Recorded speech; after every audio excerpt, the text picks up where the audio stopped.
Friends, welcome to my channel. నిండు నూరేళ్ల సావాసం రేపటి ఎపిసోడ్లో ఏం జరగబోతుందో ప్రోమో చూసేద్దాం.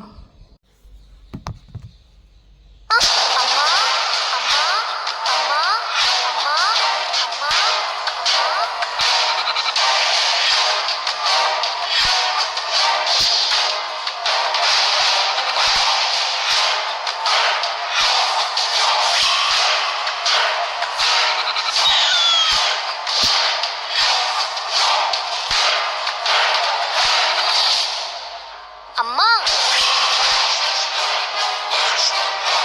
ఏంటమ్మా అలా చూస్తున్నావు?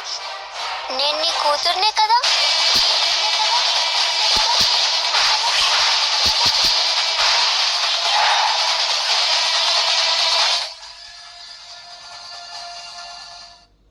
ఈ వీడియో మీకు నచ్చితే లైక్ చేయండి. మరిన్ని ఇలాంటి సీరియల్ అప్డేట్స్ కోసం వెంటనే మన ఛానల్ని సబ్స్క్రైబ్ చేసుకోండి. Thank you.